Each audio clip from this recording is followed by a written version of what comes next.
This is Mel Rivera, and we are going to do a podcast on looking at Matthew 7, 13, and 14. But first, introduce yourself and how you've come to become good friends with our family and everything else. So, my name is Melissa, and I'm Mel. I'm originally from the west coast of the States, so California side. I've been in North Carolina for about a year and a half now, and I met the Imes. I met specifically John first in February of this year, and I was working at a shoe shop. And at this job, you meet one-on-one with a client, and John was my customer. And so I fit him for a pair of shoes, ended up talking, and he found out I'm looking for a house church. And I came to his house church like 2 days later. I know. And I've basically been here since. So You've been adopted. I've been adopted. Can't go away from us. I am an Imes now. And we're glad. She's no. So what I've enjoyed talking to you about has been just all things that I think all of us are processing and reprocessing passages that have become really familiar to us in kind of an evangelical space that sometimes don't seem like they follow the path that the scriptures before or after, or the context it was kind of set in. And today, we had so you guys know, we've already had a conversation on this level, but we've talked a little bit about the scripture in Matthew 7, verses 13 and 14. I'm going to read this, and we'll have it on the screen here in a little bit, but basically in Matthew 7, 13 and 14, it's a very famous verse, you all know it. It says, "Enter through the narrow gate, for wide is the gate, and broad is the road that leads to destruction, and many enter through it. But small is the gate, and narrow the road that leads to life, and only a few find it." And so, Mel, I had given you homework, and you were really good at it, trying to look at the ways in which we processed and interpreted that passage kind of within that, just as it is. And a lot of different things came out, but can you give kind of a little bit of a summary of what we're talking about? Yeah. Okay, so we have some background noise. The dogs are going to be barking, so go ahead. I think initially I have that thought that in conversation people typically say, "Oh, stay on the straight and narrow," giving this idea that you need to live a very structured life that's in alignment with the Lord in order to achieve heaven and eternal life. And obviously the opposite of that was what I was taught, is the wide gate where many go through and is an easy path is the road that leads to destruction, or more so hell. You said it. I did. So that, yeah, that's just what I was kind of raised thinking. I think all of us have been, and I think there can be truth in that somewhat, because there are other passages that have kind of a flavor that that deserves a little bit more introspection and everything else. But this passage in particular has that imagery. I don't think I've ever heard a sermon that deviated from that. Yeah. It was always kind of that flow. Well, lo and behold, I was in this world of kind of re-looking at things and not necessarily looking for a different way. I think that's important. Yeah. In this whole process of kind of deconstruction and looking at God and trying to see what he's saying, I think it's important to realize that it's not just, hey, I want to find a really cool way of looking at it. Yeah, I agree. Yeah. And you're, but anyway, so we kind of walked through this the other day having coffee. Michaela and I met Mel over at a really cool coffee shop and just kind of talked through an article that I had read by this researcher named Knowles. His last name is Knowles. I'll give you the link later. Really looked at, he's an archaeologist, and was looking at, the context of what would be heard by the people that sat there listening to Jesus. And so setting-wise, I'd ask you to look at setting. And so setting was what? Do you remember? Sermon on the Mount. Sermon on the Mount. Sermon on the Mount is, can you know how those little subheadings are up there? Yeah. What are some subheadings of the Sermon on the Mount? What are some key things that you remember in the Sermon on the Mount? Oh, like the Beatitudes. Yeah, Beatitudes. ask and you shall find, like a lot of parables. No, I'm thinking about a different one. That's John. Yeah. Yeah, some of them were like, do not murder. Yes, yeah. Not just don't murder, but don't think about murdering, okay? And then there's other ones that talk about if someone asks you for a tunic or a cloak, give them your cloak as well. Remember those? And Yes. then if someone asks you, if a Roman soldier asks you to go 1 mile, go 2 miles. So it's all these, I think what we looked at, it's, starting with the Beatitudes, it's very relational, okay? It's all about relationship. Yeah. And so the progression as you get into Matthew 7, it's interesting. it to jump into this world of, okay, now we're just going to jump into heaven, hell, is what we call kind of a does not follow or a non sequitur, you know. Yeah. And so I just thought that was kind of interesting. Yeah. Throw stuff in as you want as we go, but yeah, I think that was really enlightening to me to realize that this is if this was talking about something other than relationship, which I don't want to give it away, but this is the first time, if this was about heaven and hell, literally, this is the first time Jesus would be talking about it. And so, as you said, it's it's kind of just thrown in there. And so now that I'm rereading it, it's maybe I'm missing something, or this would be a really capital moment if Jesus was really talking about heaven and hell in the middle of the Beatitudes and all these lists of the ways the Lord wants us to live our life. So it's just interesting. So you brought up a cool passage. What I want to talk about now is just the whole issue of what did they see? What would a Jew back then have seen? And so one of the things I thought was a really cool passage, because I hadn't thought of it either, was the one that you mentioned in where was it? Psalms? Proverbs 31. Proverbs 31. Why don't you explain kind of that concept and how this may flow into that? Yeah. Well, Proverbs 31, a lot of people know as the Proverbs 31 woman or wife, and just this idea of a woman who is very integrous. But there's this verse in that chapter that talks about her husband being known at the gates, which I always thought was really interesting. So that idea in this context makes a lot more sense. Right. What it means to be at the gate. Yeah, we talked about what it means to be at the gate. The gate was a place of the disenfranchised, for justice to be done. They had a lot of court. Their court system was basically at the gates, and that was pretty cool. The gate was a very special place. And the scriptures really kind of lean into that. They lean into, what the gate was about. And, it was about, really about righteousness and relationship. And so it's, in that context, it's interesting to see how it follows the Sermon on the Mount, which is all about relationships. Yeah. But, okay, so the city walls, I'm going to just give a quick summary and then we can chat. Do okay, it. Because rather than, ask a bunch of questions that we already know that we talked about. Right. So, yeah. But, so the purpose, basically the purpose of gate was, many times in the, we think of entry. Well, it was a point of entry, but it was basically built for military security.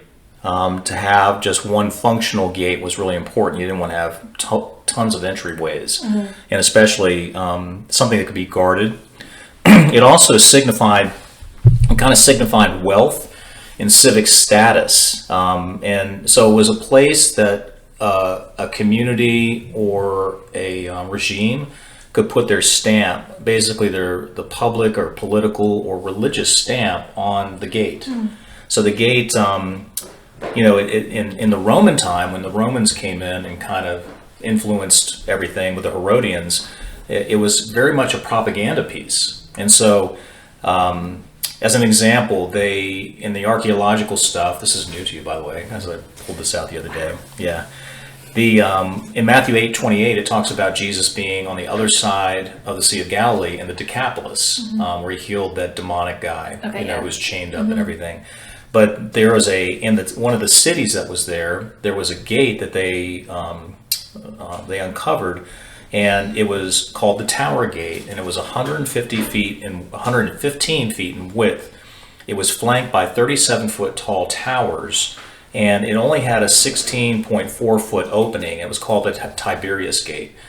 So if you look at the entrance itself was very small. It was only 16.4, but the gate was massive. It was 115 feet. And so in that gate, what they found was images, Roman images of different things, and Herod had put things in, and it was kind of a symbol of power, and people would look at it and be just inspired. I mean, have you ever been to DC? Yeah. Okay, so, gosh, I'm trying to think of places that are just like, oh, yeah. You know. I mean, any of the memorials, really, yeah, like Lincoln Lincoln Memorial. Yeah. It's just the big old pillars, and you think of anywhere where it's, and in Bulgaria, when I was looking, and Krasi was giving us a tour of kind of the area that had the communist buildings, wide streets, big, huge buildings. It was there to signify the state is bigger than the individual. So it's huge. In the same way, I think the gates symbolized a similar thing to what the communists tried to do, was to make things really massive and to say, we're really here, and you better pay attention to us. So I think it's interesting. Yeah, in contrast to that Tower Gate, which was so wide, there was one that was they found the West Gate, which was only 20 feet wide and had a 14.75-foot opening. So there's the wide and narrow gate, very small and not pretentious at all. It was just kind of there, for basic foot travel back and forth. Whereas the other one would have been pomp and circumstance, where the main roads would come in. So I think a Jew sitting there, if they would have imaged this, what would come to mind to them in regards to what they're seeing? As Jesus is talking about the wide and narrow gates. Yeah, I mean, probably exactly what you were just describing, like this wide gate being this very big exhibition of power or status, and then this other gate just being this place where it's not glamorous. It's just kind of more a necessary thing that's used. And that's kind of the way it was. It's I've heard sermons where they try to compare Jesus, saying, "Hey, I'm the way, the truth, and the life."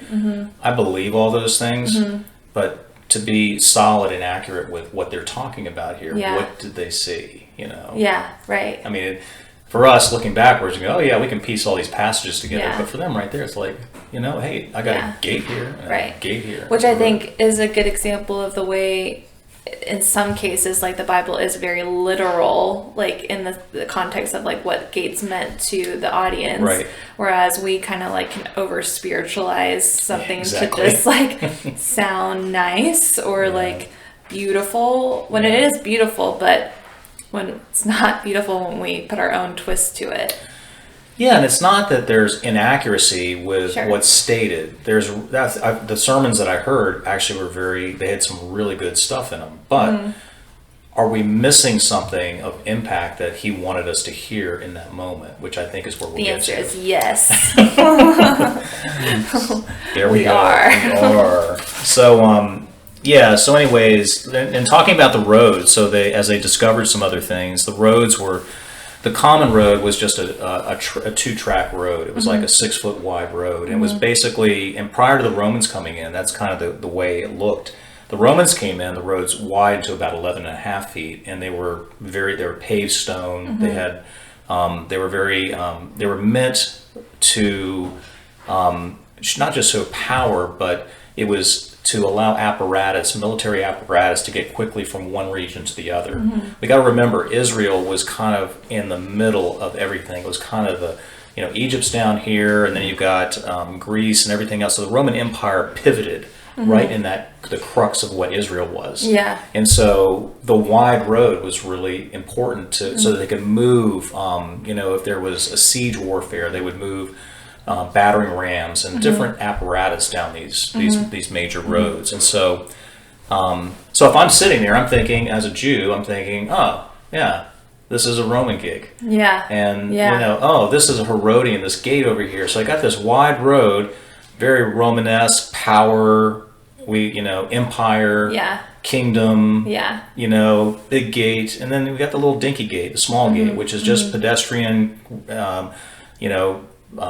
maybe relationship, I don't know. But, but anyway, we looked at that was the conclusion of Sermon on the Mount. Okay, let's get into the passage. So it says, enter through the narrow gate, for wide is the gate, broad is the road that leads to destruction. And then the other one says it leads to life. So you've got this parallel between destruction and life. And we talked about this for a second, and how the Bible kind of juxtapositions or compares and different things. Explain what? Yeah, I mean just the difference. So it's comparing. It says, hey, one way leads to life. You would expect the other way. What's the opposite of life? Death. Is death. Yeah, that's a stupid question. It's a good answer. Thanks. But it doesn't. It goes into destruction, and so that's really interesting. So there's a lot of polarity or contrast, but so the contrast that's mentioned, this life and destruction, doesn't match. Right. And so if it's a heaven-hell conversation, you would expect life and death. Right. But it's life and destruction. And so, which makes sense if we look at what, as you mentioned, the Psalm 31, the gate was meant for justice and mercy and a place for all of those things. And so it's just interesting. It is. Yeah, and so actually, I want to just, you can't read this because I wrote it in my own handwriting, but but I'll put this on the screen for you all, but Psalm 117 verses 19 and 20 says, "Open to me the gates of righteousness. Entering through them, I will praise the Lord. This is the gate of the Lord." That's very direct. Yeah, It's and so when you think of righteousness, we think of justice and mercy and kind of right relationship, I think. And and now thinking back to the Sermon on the Mount, if you decide to not move in that direction of righteousness, why would that imply that it would lead towards destruction? You think about it, the difficulties of doing righteousness. Yes. So, one of the Beatitudes is, "Blessed are the peacemakers." Yes. So, if you decide to go the route of peacemaker, how could that be a hard road? Yeah. How could that be a hard road? Okay, I understand.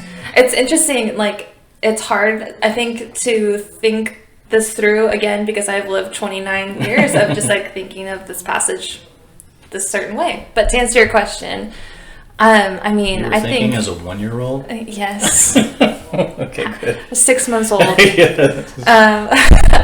No, I think, it's easy to love people when they're easy to love, but when there's conflict or maybe disagreement in a conversation or even political view, or there's been past hurt, it's really hard to love someone. And so there's a lot of challenge in that, and learning to commune with someone that you don't necessarily get along with. Exactly. I think there's a lot of challenge in that. Yeah, and also if you interject yourself and want to become a peacemaker between two different people, you could become, you could become part of the problem, because you're kind of saying tough things. You're risking friendship, maybe with one of them, and maybe the peacemaking works, maybe it doesn't. Right. And that's a hard way. Yeah. Or, but I think even more particular, you think about the destruction. So, maybe the easy road. He talked about, in this passage, he talked about tax collectors, and he talked about the Romans too, the Roman soldier. And, the easy way is for them to kind of go into, I'm just going to go succumb to the normal way of doing things with the Romans. I'm going to become a tax collector, which was looked at negatively. Or I'm going to be a zealot. And a zealot is somebody who wants to kill, the Romans.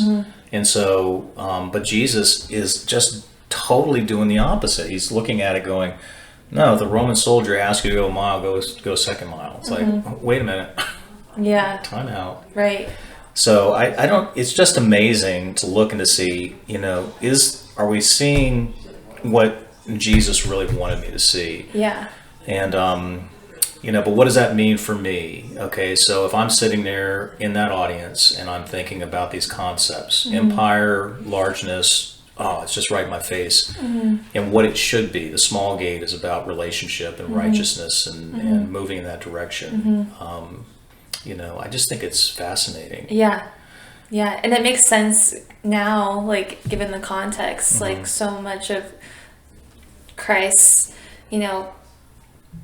whole speech was about relationships. And so to have this, like, capital moment of, like, this is what I want you to do, and it's going to be really hard, like, to go through this narrow gate.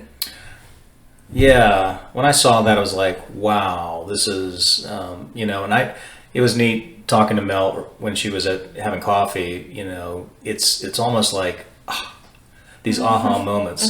And to see her kind of feel that, and when I saw that and read this, I was like, it's thrilling to be able to get in and go, is there a message here? And again, not to downplay the messages, but I think, we have to look at it and be careful with not stringing together a lot of verses. Yeah. And I think even, like, something I've learned too is when moments like this happen, I think, well, what else am I maybe misinterpreting or like over spiritualizing? Right. But to also not take that and be skeptical about what people say about certain passages, but just kind of take the time to invest, and then gently explain it, not to go like, I don't know if this is right. It just makes sense to me. It makes more sense. And so part of my job is working in uncertainty, and so I'm okay with discovery and uncertainty, and I think that's what the scriptures are about. It's not to land on it and saying this is it, but I just think there's a powerful message here. So. Mel, thank you. Thank you. And but Mel's a good friend, and thank you guys for listening, and we are going to say good night. See ya. Peace out.